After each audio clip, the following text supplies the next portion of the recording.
30 तासानंतर पुणे मुंबई महामार्गावरती उलटलेला टँकर आता उचलण्यामध्ये यश आलं आहे। सध्या आपण बघू शकतो कशा प्रकारे 3 क्रेन लावून हा पडलेला टँकर हा 32 तासानंतर उचलण्यात येत आहे। सध्या आपण बघू शकतो फायर ब्रिगेड च्या मदतीने इकडे पाण्याचा फवारा मारला जात आहे।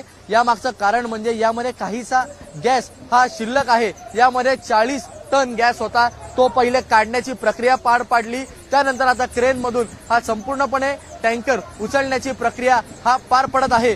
फायर ब्रिगेड कडून पाणी मारण्यात येतं कारण की यामध्ये काहीसा गॅस हा शिल्लक आहे।